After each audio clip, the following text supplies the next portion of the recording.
Estou lendo um estudo acerca de Isaías, o capítulo é o 47, a queda iminente da Babilônia. Esse oráculo longo é o único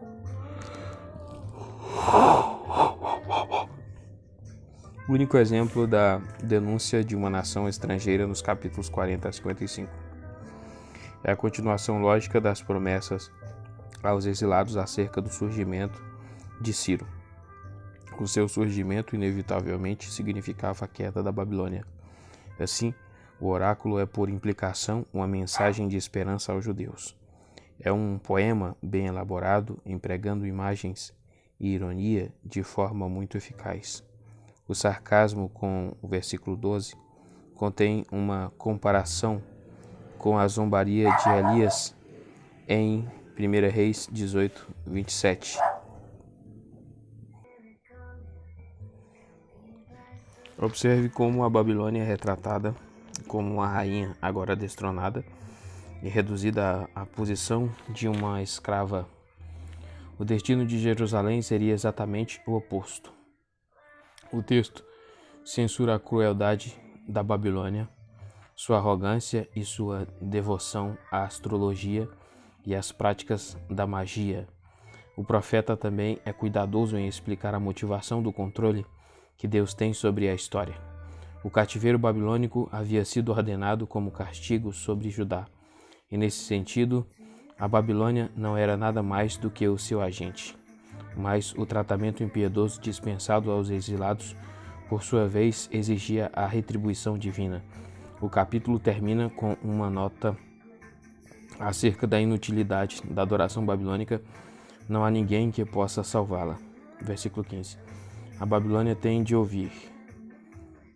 Se esse é o caso, não há ninguém que possa impedir a salvação dos exilados. Letra O, a ordem para a partida, 48 do 1 ao 22.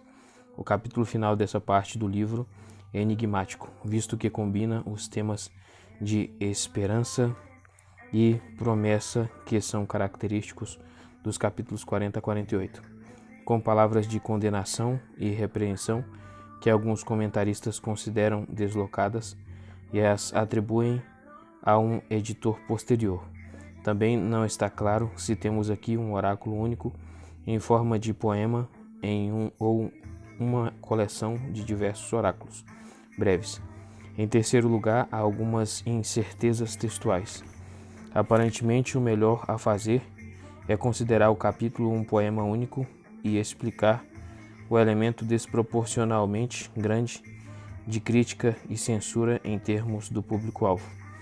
Nos capítulos 40 a 47, o profeta evidentemente estava falando primeiramente àqueles judeus exilados que, embora hesitantes, não tinham abandonado seu Deus e que estariam dispostos a obedecer à sua mensagem. O capítulo 48 é dirigido à nação toda e lembra os pecados que a tinham levado ao desastre político, a saber, a combinação de adoração formal e insincera com idolatria.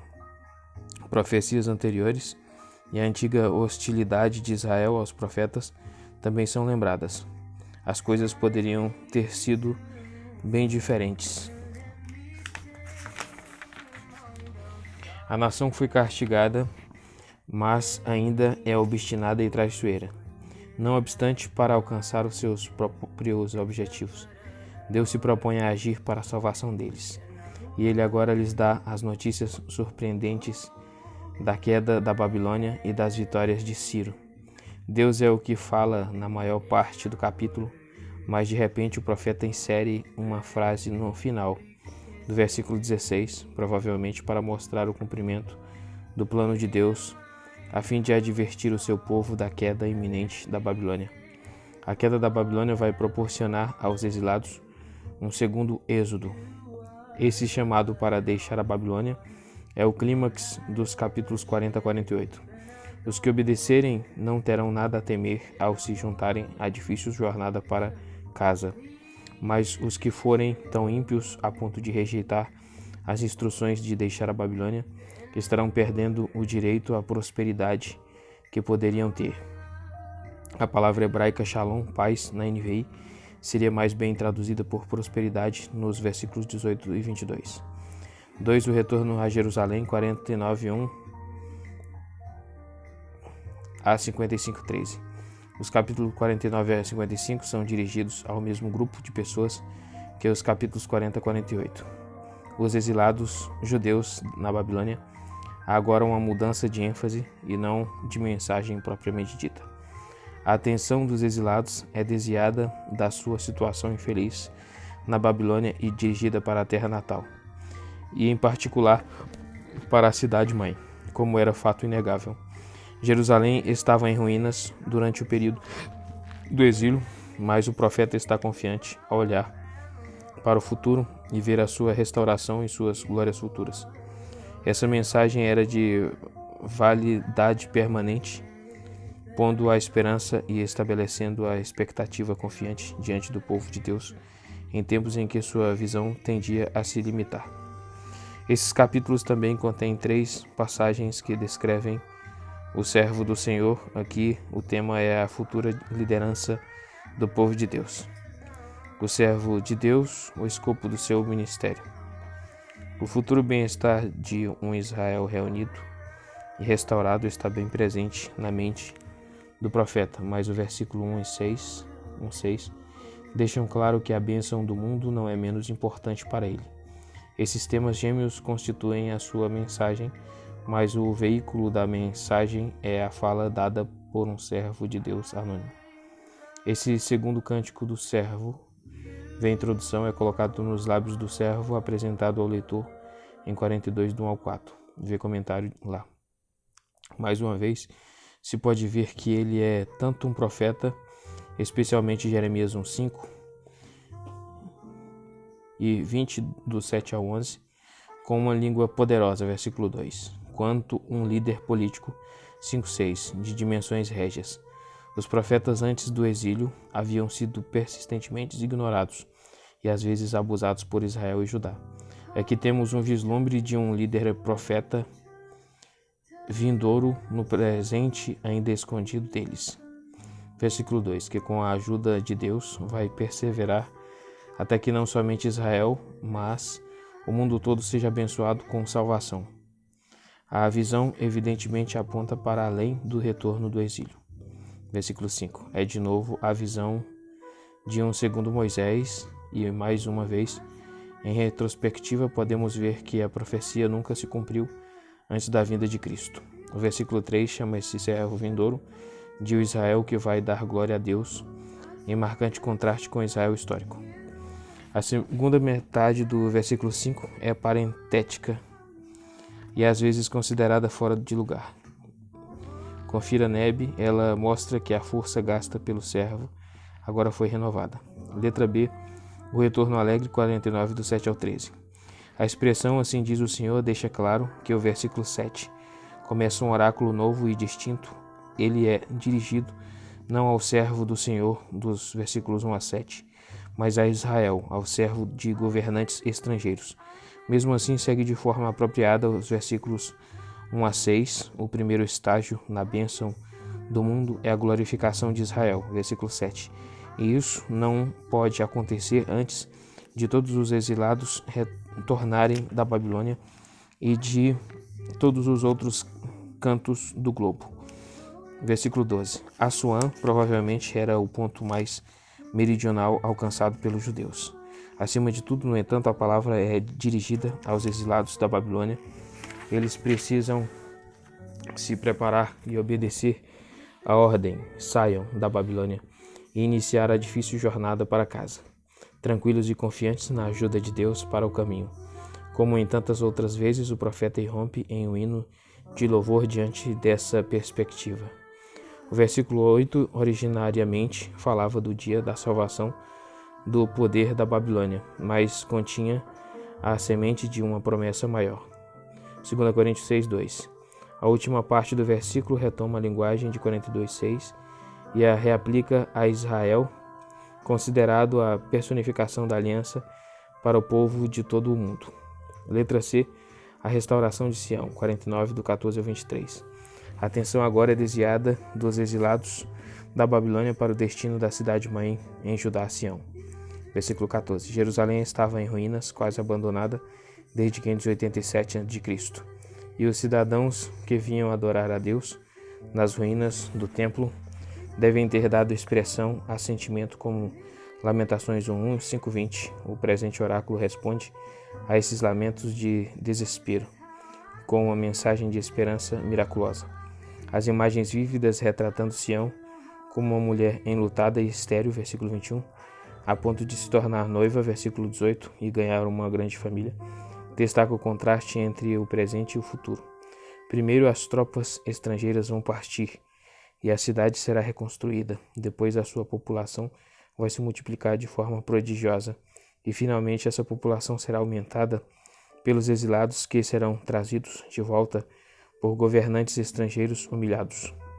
Incrível, o desafio de Deus, a fé, é claro e inconfundível. Aqueles que esperam em mim não serão decepcionados. Versículo 23. Letra D, o poder de Deus. 49, 24, 50.3. Evidentemente, alguns exilados pensaram de fato que essas predições eram incríveis. O profeta tenta aqui fundamentar as promessas com a lógica e a razão. Em primeiro lugar, o poder de Deus é defendido em relação aos que estão admirados demais com o poder da Babilônia. Deus era conhecido desde tempos antigos como o poderoso de Jacó e havia muito desde o Êxodo. Tinha demonstrado ser o Salvador e o Redentor. Por mais poderosa que seja a Babilônia, dividida cairá. As metáforas convencionais do versículo 26 se referem à guerra civil. Em 50.2 e 3, o mesmo tema do poder de Deus, revelado especialmente no Êxodo, é novamente destacado. O contexto imaginado é o tribunal, em que os que desafiam Deus não têm resposta para ele, porque ninguém respondeu, aliás, eles nem comparecerem.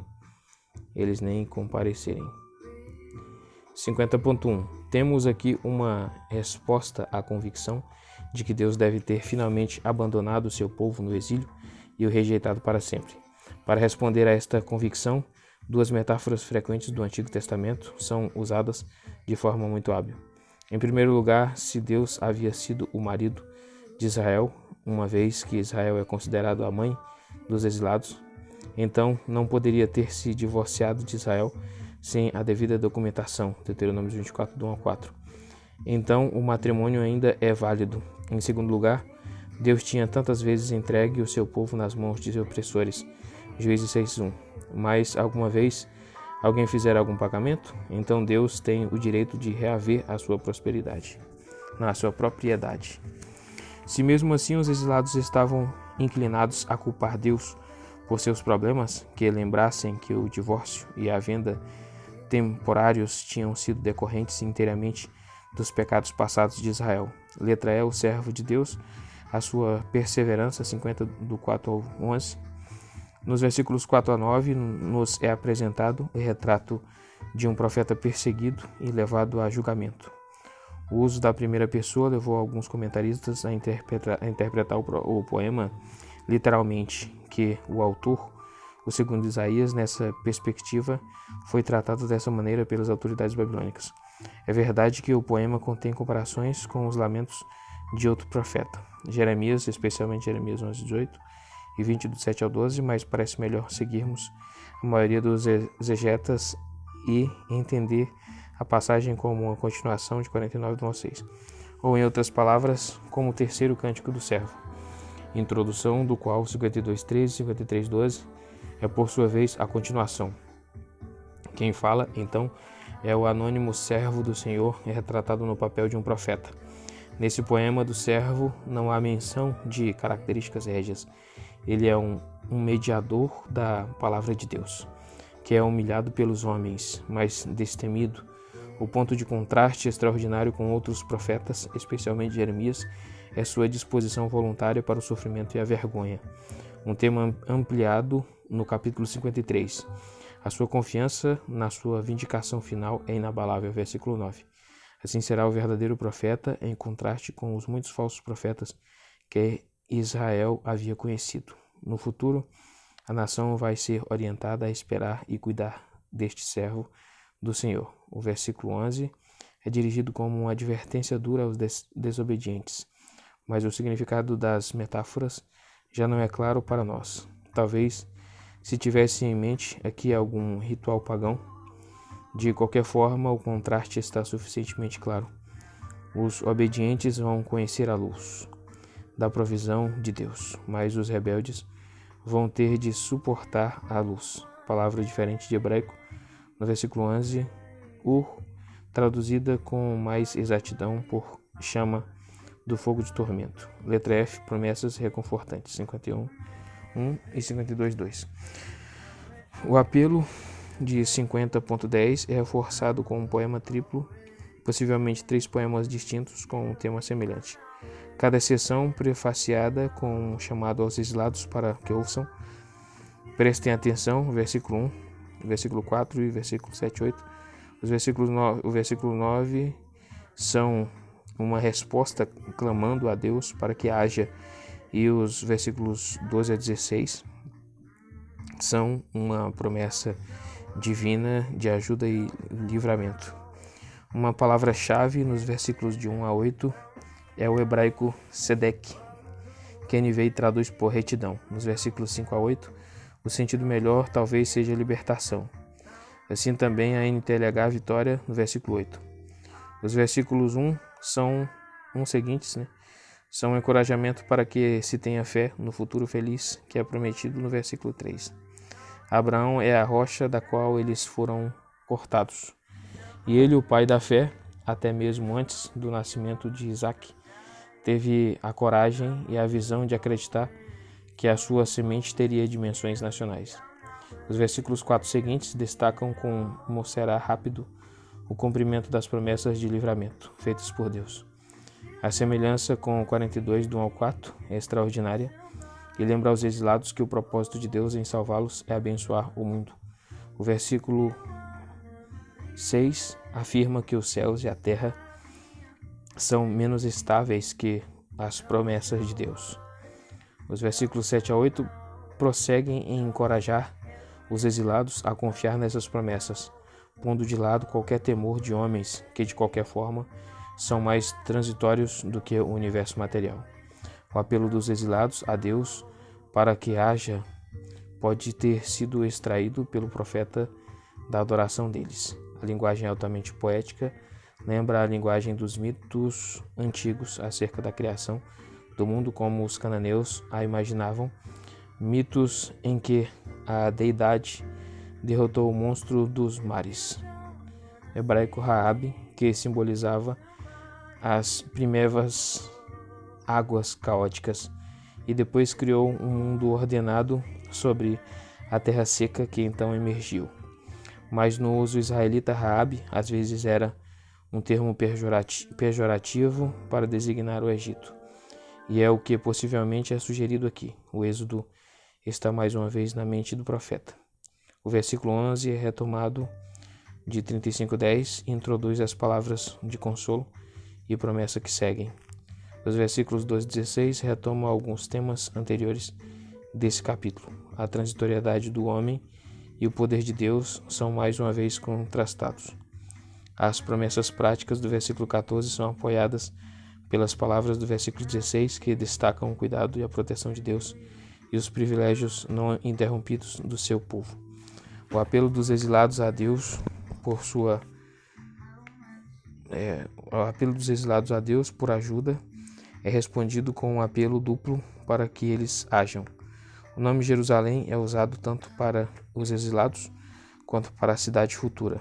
Ambos recebem a promessa de um futuro bem diferente das angústias passadas, que são resumidas no versículo 19 como duplo desastre da destruição da cidade e do templo, e a morte de muitos cidadãos em condições de cerco e de guerra. A imagem usada é de alguém cambaleando. Versículo 17. Como se estivesse embriagado. A linguagem lembra os lamentos de Lamentações 1 e 2. A presente situação, então logo, deve ser revertida. A resposta exigida dos exilados é basicamente uma mudança de atitude. Estar completamente prontos para responder ao chamado divino à ação deixando para trás o seu medo, sua autocomiseração e desespero. 52:1 não é tanto um chamado à santidade, mas uma promessa de que num dia futuro Jerusalém vai estar totalmente livre de senhores estrangeiros e pagãos.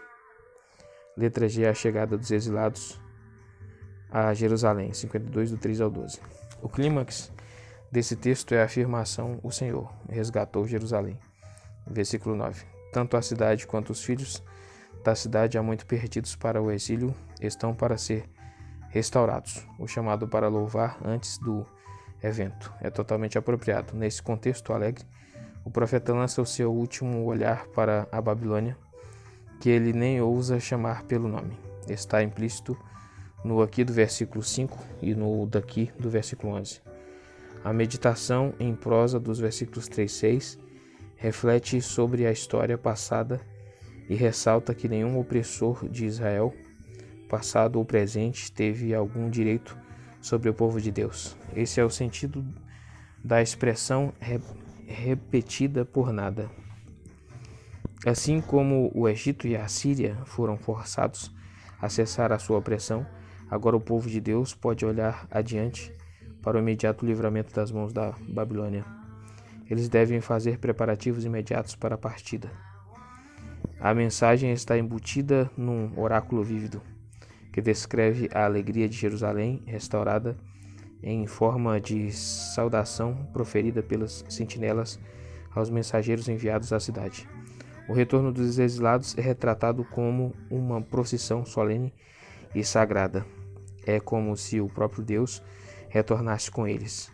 Como seu rei, o versículo final alude à pressa e à fuga associadas ao primeiro êxodo muito tempo antes. O novo êxodo será ainda mais maravilhoso. Letra H, o servo de Deus, seu sofrimento e triunfo, 52:13 e 53:12. Como 52:11 e 12 apresentou o clímax de uma linha geral no ensino do profeta, a saber, a saída iminente da Babilônia, assim 52:13 introduz de forma dramática a passagem que é o clímax de seu outro grande tema, o do ministério do servo do Senhor. A passagem de 52:13 e 53:12 é muitas vezes chamada de o quarto cântico do servo. Vê a introdução. Ela retoma e conclui as mensagens dos trechos anteriores. Quem fala em 52:13 e 53:11 e 12 é o próprio Deus, com base na expressão pelo seu conhecimento, anunciando a glória futura do servo, enquanto o profeta é provavelmente quem fala em nome do seu povo. Em 53, do 1 ao 11, ficará satisfeito, versículo 11, fundamentando-se nos sofrimentos do servo. Alternativamente, os gentios podem ser os que falam. É impossível para qualquer cristão ler uma passagem sem pensar imediatamente no seu cumprimento em Cristo. Muitos séculos mais tarde, inconscientemente preenchemos quaisquer lacunas no relato. O próprio profeta nunca deu nome ao servo, nem mesmo o identificou abertamente como Messias. A sua descrição dos sofrimentos combina a linguagem da enfermidade com a linguagem do castigo judicial. Os seus leitores podem ter compreendido qualquer delas, ou ambas como ilustrativas. Ele não dá pista nenhuma do método pelo qual a morte do servo daria lugar à nova vida e à glória. E, acima de tudo, ele não dá indicação alguma do calendário em questão. Esses detalhes, então, não foram o que o profeta se propôs a transmitir aos seus ouvintes ou leitores. Acima de tudo, ele queria imprimir dois tipos de contraste na mente dos seus leitores. Um é o contraste entre o sofrimento profundo e o triunfo resultante. O outro é o contraste entre as atitudes adotadas em relação ao servo antes da sua glorificação e as adotadas subsequentemente. Em outras palavras, a atenção dos leitores é dirigida em parte para a figura central e em parte para os atingidos pelo seu ministério.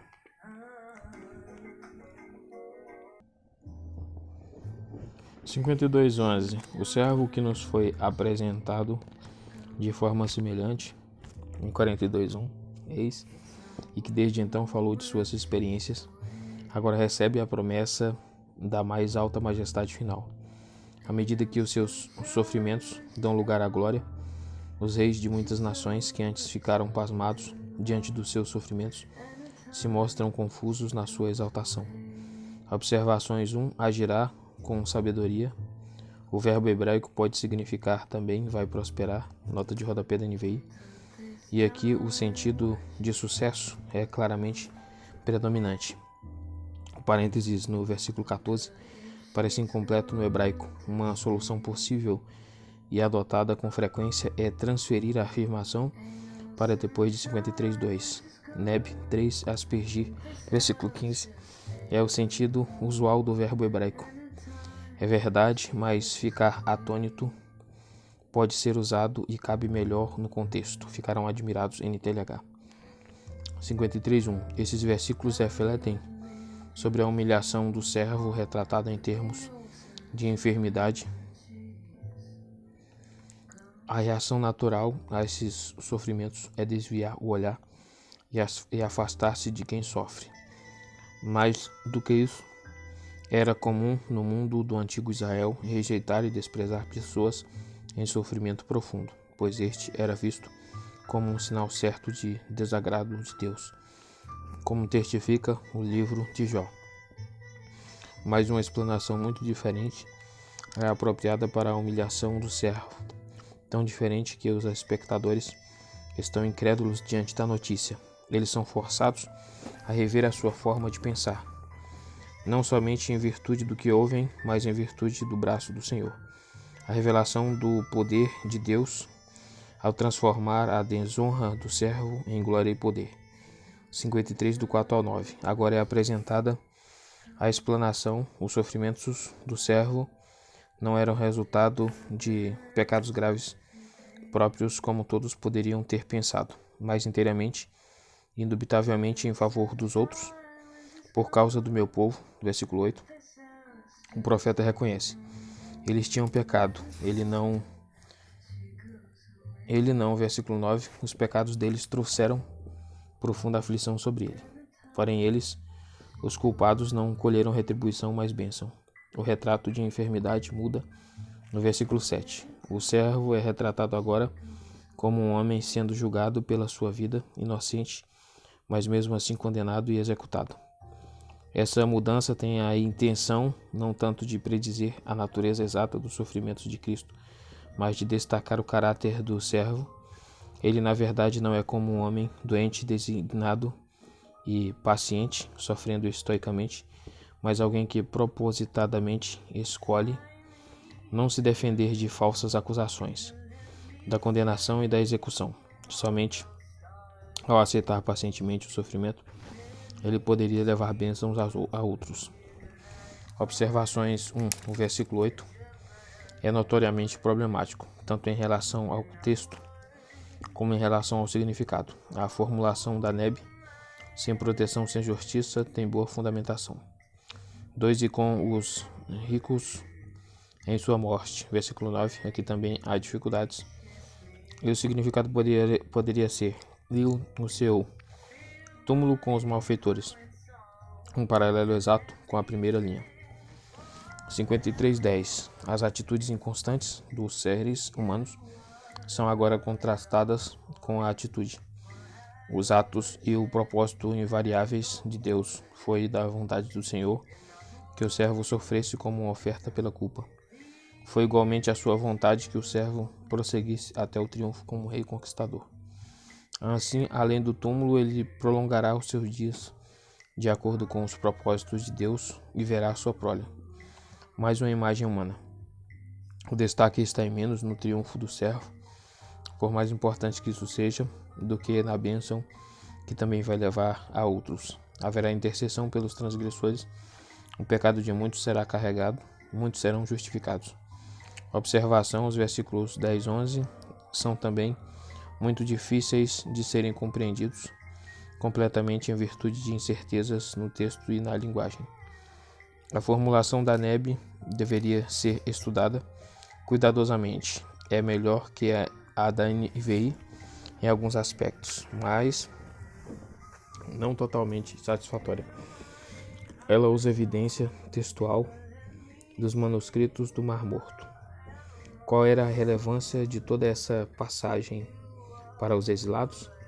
Em primeiríssimo lugar, ela trouxe esperança e segurança à nação, que logo seria restaurada no tempo devido, teria o seu rei.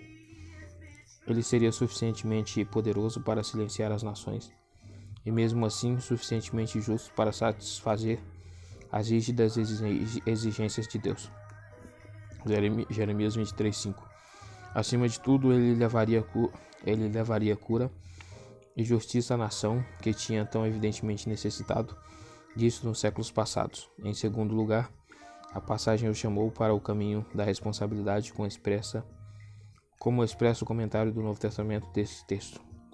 Seja a atitude de vocês, Filipenses 2:5. Encontramos aqui a verdade geral de que o sofrimento é com frequência o caminho de Deus para o sucesso, de acordo com a definição dele de sucesso, e com isso, um chamado implícito de olhar retrospectivamente para os sofrimentos do passado, os anos do exílio, e extrair benefícios e proveito deles.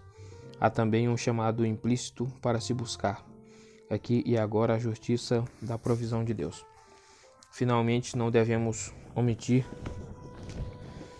o fato de que a promessa do advento do servo Messias para servir e governar o seu povo reforçou o chamado para deixar a Babilônia. 52:11. O que Deus queria era ver o seu povo de volta na sua própria terra, reunido, reconstruindo e buscando trilhar os caminhos da justiça. Letra I. A prosperidade futura de Jerusalém. 54, do 1 ao 17. Nos versículos 1 a 10, a atenção se volta da glória futura do servo para a presente desolação dos judeus, personificada como uma mulher estéril. Versículo 1 e abandonada, versículo 6. Os temas são semelhantes aos 49, 14 ao 26. Mais uma vez temos uma profecia que claramente responde às lamentações expressas pelos exilados. A mensagem não é somente de esperança e consolo, mas, mais do que isso, é um chamado ao louvor. As promessas feitas são duplas. Primeiramente, a nação dizimada vai se recuperar completamente dos desastres do século 6 a.C., recuperando todo o seu território perdido e experimentando um repovoamento rápido, e, em segundo lugar, o desastre que havia sido o exílio babilônico nunca mais ocorreria. Os exilados deveriam olhar para as décadas